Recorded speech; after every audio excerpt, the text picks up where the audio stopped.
Joining us today, we have two guests. We have Commissioner Andrew Colvin with the Australian Federal Police and Commissioner Mike Bush with New Zealand Police. Gentlemen, thank you both for joining us. Pleasure. We appreciate your time. So on Monday, you're both panelists during the Challenges of Policing into the Future Perspective series. What do you hope people gain from this session? So it's a really good opportunity. So our communities that we police want us to be the best police service we can be. One of the ways we do that is through sharing ideas through other law enforcement. Who's doing what best? Evidence-based policing, what sort of technological advances, forensic advances, making us the best police service we can be, sharing those ideas. I see that as the number one opportunity here. And Andrew, I'd imagine you'd agree. Yeah, very much. I mean, it's as the series is called, it's about perspective. So we can all learn from each other, understanding, stepping outside of our lane occasionally and seeing what our challenges are from the perspective of others. So yeah, I think it'll be a good session tomorrow. And speaking to the challenges, what are some of the biggest challenges you face internationally?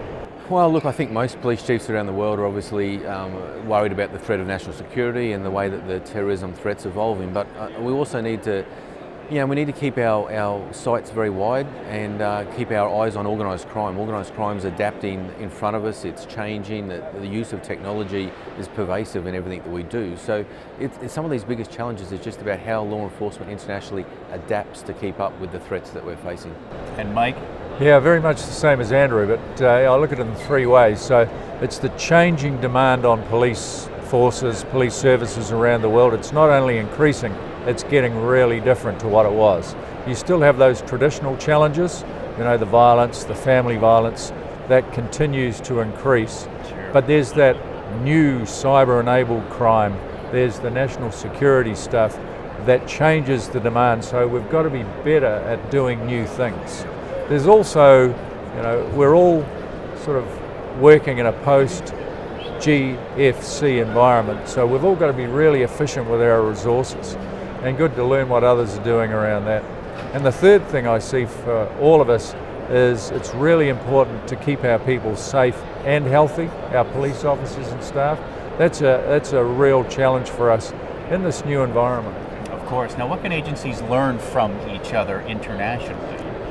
Well, I think picking up on Mike's last point there about how we protect ourselves, of course we can't protect the community if we're not properly protecting ourselves, and one of the key challenges we're all facing around the world is police are increasingly under threat. So I'm very interested to see how other chiefs are dealing with the issue of protecting their own police forces. What equipment do we need? First and foremost, what intelligence can we be sharing so that we understand that threat better?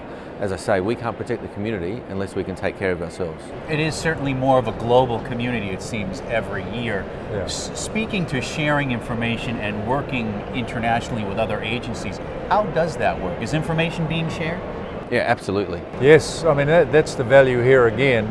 The best way to share information is when you trust people. Mm-hmm. So conferences, meetings like this where we get to know each other better means we build real trust amongst law enforcement. And when you have that trust, it's really easy to share information. There are a few privacy requirements that we have to abide by because people's information is sacrosanct. But in order to keep our communities safe, building great networks and trusted networks and relationships amongst law enforcement is the best way of sharing information and intelligence. It's one of those things that police have become very good at. There's plenty of barriers to stop us sharing, and Mike's talked about the privacy barriers, which are terribly important. But one thing that police are, we're ingenious in the ways that we work out how to cooperate, how to collaborate, and largely I think it's about moving from just cooperation to actual collaboration. And again, this is what forums such as IACP engender that trust, that esprit de corps, and police-to-police relationships are as strong as they've ever been. I'd imagine. All right, quickly, final question. What are the biggest challenges you foresee in the near future? Technology. Technology? Technology, and also the technology that assists the criminals, the organised gangsters to operate in the dark side. So how we crack that nut as well. So to make sure we're on top of the criminal environment. Mike, Andrew, thanks so much. We appreciate it. Thank you, Chris. Thanks, Chris. Thank you. Thank you.